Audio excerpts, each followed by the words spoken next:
Bonjour Vécu. Bonjour. Votre nom? Michel Kokoreff. Oui, bonjour Michel. Je suis gâté. Vous êtes gâté, vous savez, de nos médias indépendants pour vous. Vive les médias indépendants. On en a besoin. Toi, tu es sociologue, donc tu nous disais. Bon, comme beaucoup de gens, j'ai effectivement suivi un peu tout ce qui s'est passé depuis 2016. Donc évidemment les gilets jaunes, et à ma manière, c'est pas partout, mais comme des centaines, voire des milliers de gens. Donc j'ai fait en même temps mon travail de sociologue, qui est d'observer, qui est d'analyser, qui est d'interpréter, et qui est de comparer aussi, et puis en même temps, évidemment, un sociologue engagé, quoi, parce que bon, il y a des moments où c'était quand même, on le sait tous, plus que chaud. Et c'était joyeux. Aussi, il y a une espèce dont je serais presque nostalgique aujourd'hui. Et donc j'ai fait de ça un livre qui s'appelle La Diagonale de la Rage, qui est une espèce d'histoire de la contestation sociale en France depuis les années 70 jusqu'aux Gilets jaunes, on va dire. On trouve ça où, dans quelle maison d'édition? Alors c'est de l'autopub, pardon, c'est chez Divergence. D'accord. Et j'ai fait un autre livre aussi sur les violences policières parce que bon, on a été nombreux dans ce cas-là, mais il faut documenter. Et ce qui me semble important, c'est un peu mon approche, mais bon, il y a d'autres collègues très talentueux, historiennes, c'est d'essayer de ne pas perdre de vue le fait que ce à quoi on assiste aujourd'hui et ce qu'on vit aujourd'hui, ce qu'on subit aujourd'hui par rapport aux nouvelles formes d'intervention policière, notamment dans les manifestations, dans les zones à défendre, dans les rassemblements, les ronds-points, les occupations d'universités, de lycées, il y aurait beaucoup de choses à en dire, c'est que effectivement il y a de quoi être inquiet, se révolter et analyser ce qui se produit là aujourd'hui, mais en même temps ne pas oublier le passé et ne pas oublier que si les violences policières c'est une forme de violence d'État, et ben dans ce cas-là, il faut remonter loin. Et par exemple, dans ce livre qui s'appelle Violence policière, généalogie d'une violence d'État, je remonte au 8 mai 45. Bon, 8 mai 45, pourquoi? Parce que les événements qui se sont produits en Algérie, où le jour de la libération, il y a des indépendantistes qui ont crié « Vive l'Algérie !» qui ont eu le toupet, le culot, ça leur a coûté cher, de sortir des drapeaux algériens, bon, et ils ont été très sévèrement réprimés par l'armée coloniale. Bon. Et évidemment, après, il y a toute la série de ce qu'on connaît très bien, comme le 17 octobre 61, comme bien sûr Charonne, comme ce qui s'est passé en Guadeloupe en 67, ce qui est un événement moins connu, où il y a eu des morts, et on retrouve toujours la même logique qu'aujourd'hui. C'est-à-dire qu'il y a des formes extrêmement brutales et violentes d'intervention policière. D'une part, d'autre part, elles sont couvertes par l'administration et par la hiérarchie. Et troisièmement, en toute impunité. En toute impunité. Si on reprend ce qui s'est passé en Guadeloupe, ni le maire, ni le préfet, ni Jacques Faucard, qui était le conseiller de Gaulle sur la Centrafrique, n'ont été inquiétés. On comprend pourquoi. Bon. Mais aujourd'hui, de la même manière, lorsque Ziad et Bouna sont morts dans le transformateur électrique, les 3 policiers qui étaient mis en examen, alors qu'ils discutaient et qu'il y avait non-assistance à personne en danger, ont bénéficié d'une relaxe. Bon. Donc on voit bien que ce qui se produit aujourd'hui, en même temps, est à resituer dans un contexte plus général. Bon. Et ça montre très bien, à mon sens, que la violence, elle est incrustée au cœur de l'appareil d'État.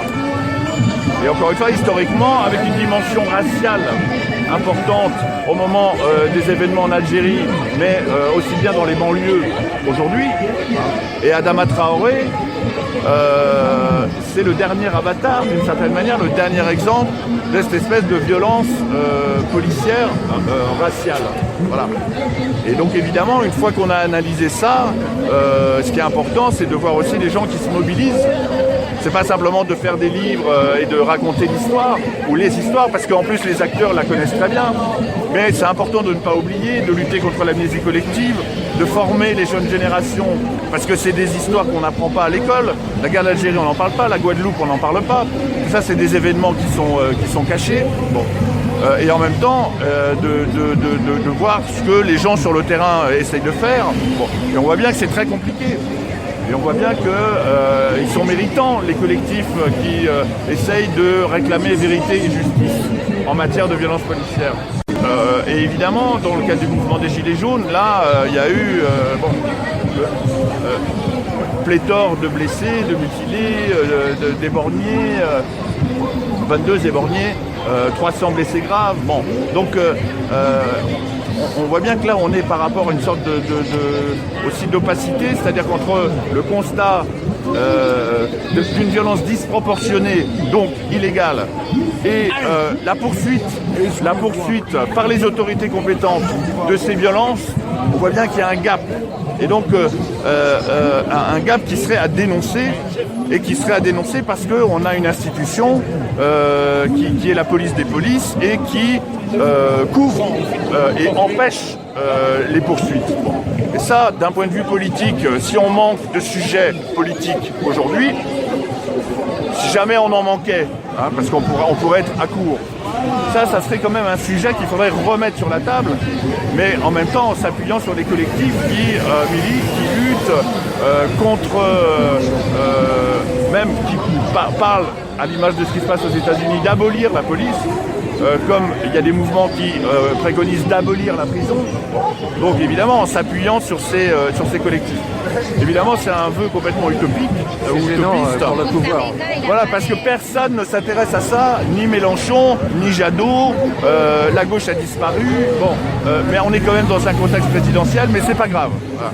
Donc c'est un peu, forcément le constat qu'on peut faire aujourd'hui, et même là se retrouver à une trentaine, c'est émouvant, et en même temps c'est fort, parce que ça montre que ce mouvement est continu, mais quand même, il y a une pointe de désespoir, hein, quand même, face à l'ampleur des problèmes qu'on rencontre à tous les niveaux. On ne parle pas des problèmes sociaux, on ne parle pas des problèmes de fin de mois, on ne parle pas des problèmes écologiques. En fait, tout ça a été gelé par le confinement. Et ça, sans être dans un discours complotiste, on voit bien que toute cette séquence qui commence avec les attentats du 13 novembre et la déclaration de l'état d'urgence, c'est ça le point de départ, et qui continue avec 2016, la loi contre la loi travail, Nuit debout, jusqu'aux Gilets jaunes en 2018, en 2019 et donc jusqu'à aujourd'hui. On voit bien que ce qui va bloquer cette séquence d'agitation quasi permanente, c'est pas une séquence insurrectionnelle, mais enfin quand même, des trucs s'enchaînent et n'arrêtent pas. Bon, je vous parle pas de la réforme des retraites en 2018, tout le monde a ça en souvenir, mais tout ça va être gelé par le confinement.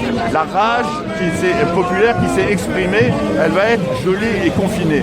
Et donc là, on n'est pas dans l'après, mais c'est comme si on ramassait les morts. On allait au secours des blessés, parce que le terrain est complètement morcelé. Bon. Et en même temps, il y a cette espèce de vox, la voix de son maître, où on nous dit voilà ce qui est important. Bon.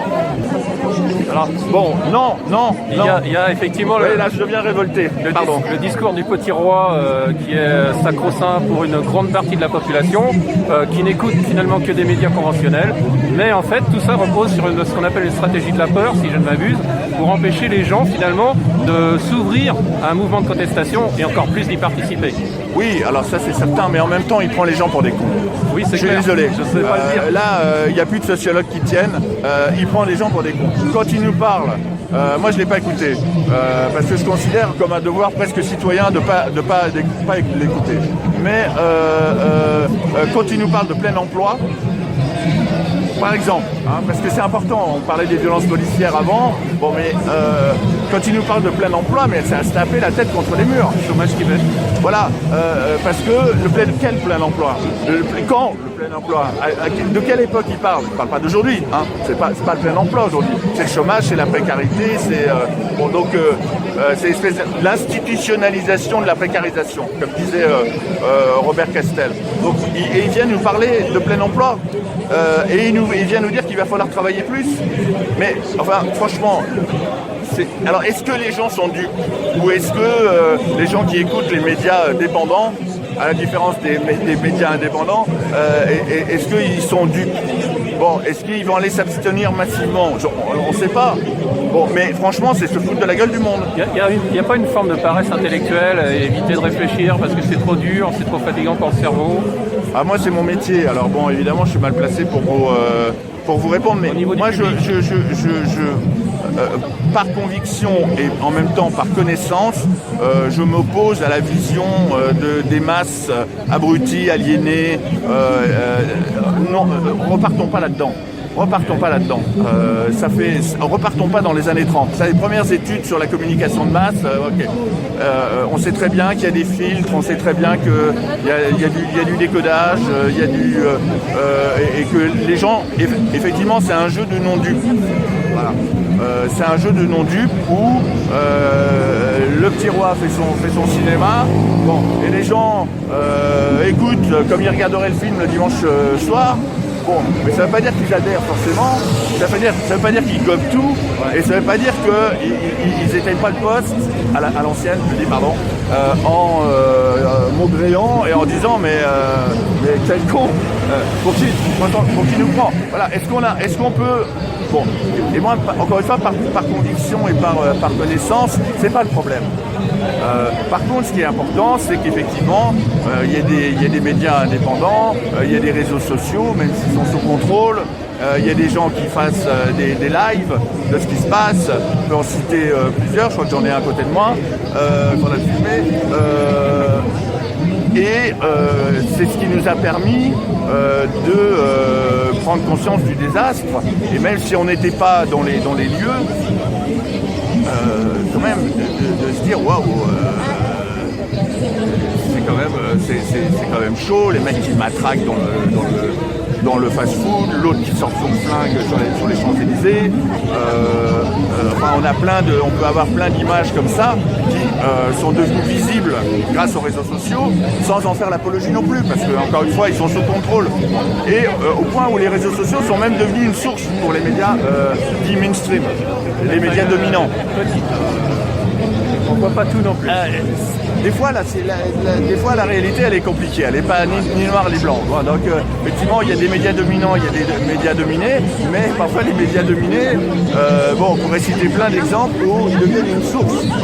Et où leur succès d'audience n'est quand même pas négligeable. Voilà. Allez, merci Michel. Merci à vous, et puis à bientôt.